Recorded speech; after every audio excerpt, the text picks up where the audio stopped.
नमस्कार, आप देख रहे हैं सावधान उत्तराखंड लाइव और मैं हूं आपके साथ सूरज गोस्वामी। जी हां, पिछले बीते दिनों हमने आपको एक वीडियो दिखाई थी जिसमें युवा साथियों ने मिलकर जो है गुमानी वाला क्षेत्र में मज़ारों को ध्वस्त कर दिया था। आज फिर हम मनसा देवी पहुंचे और आप मेरे पीछे देख सकते हैं कि ये मज़ार है और इसे भी ध्वस्त कर दिया गया है।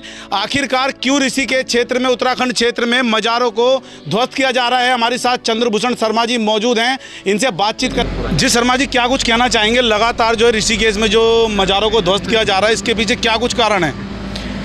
देखिए, सबसे पहला कारण ये कि जब हम श्री राम के बारे में उनकी रामायण पढ़ते हैं, हम भगवान कृष्ण के बारे में उनकी गीता पढ़ते हैं, हम भगवान शिव का शिव पुराण पढ़ते हैं, हम भगवान विष्णु का विष्णु पुराण पढ़ते हैं, हम अन्य देवी देवताओं के बारे में, अन्य अवतारों के बारे में, विष्णु अवतारों के बारे में, शिव अवतारों के बारे में पढ़ते हैं। हम ये देखते हैं कि उन्होंने जगत के कल्याण के लिए हर बार जो हमारा सामान्य जनमानस है उसके लिए, धर्म की स्थापना के लिए उन्होंने अपना पूरा सहयोग समाज को दे दिया।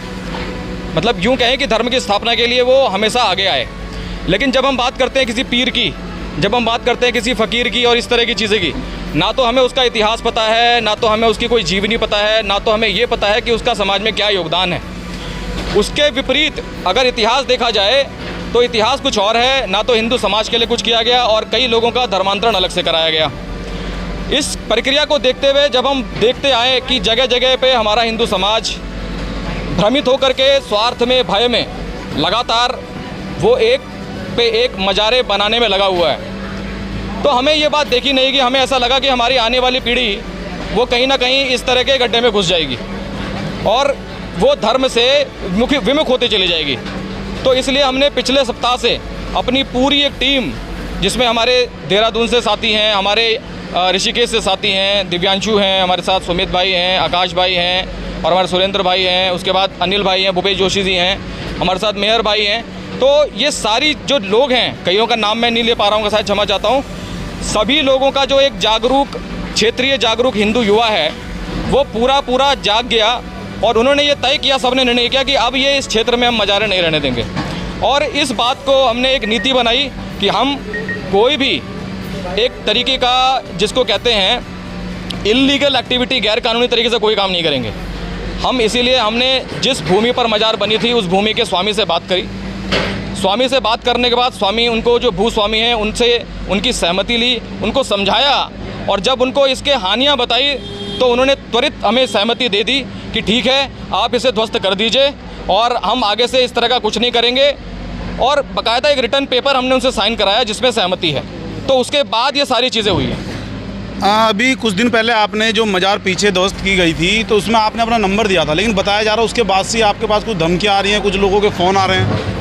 हाँ, देखिए, जब नंबर दिया हमने जागरूक करने के लिए, लेकिन वो वीडियो थोड़ी वायरल हुई और वो सब जागृति के लिए थी। वो किसी पंथ विशेष, मजहब विशेष के लिए विरोध में नहीं थी, वो अपने हिंदू समाज के जागृति के लिए थी। और मेरा पूरा एक मेरा नैतिक और मौलिक कर्तव्य है कि मैं अपने हिंदू समाज को जगाऊं और सभी का नैतिक मौलिक कर्तव्य है कि वो अपने समाज को जागृत करे, विधर्म के रास्ते पे जाने से रोके।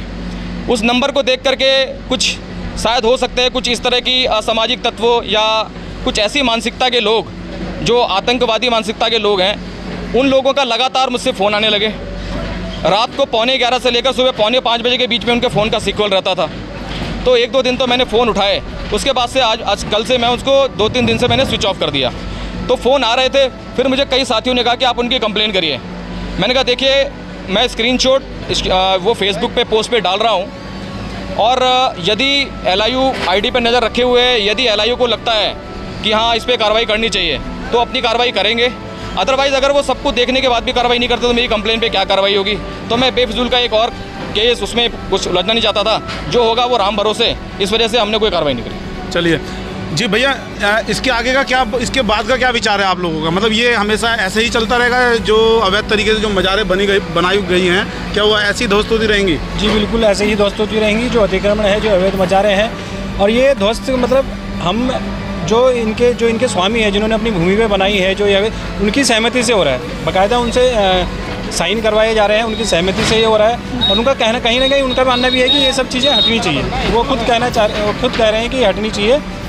कि ये उन्होंने किसी परेशानी में बनाई थी कि किसी पीर बाबा के चक्कर में वो पड़ गए थे। जब उनकी समस्या कुछ होती थी, जब वो वहाँ जाते थे तो उन्हें बताया, जब उनकी समस्या का थोड़ा बहुत समाधान हो जाता था या उनकी जो भी उनकी विपत्ति थी अगर वो सही हो जाती थी तो उनसे सीधा यही बोला जाता था कि आप लोग अब हमें स्थान दीजिए, मतलब हमारे पीर बाबा को स्थान दीजिए अपने भूमि पे या अपने घर में कहीं पे भी इसका मज़ार बनाई जाए या वो बनाई जाए। तो इस चक्कर में उन्होंने बनाया।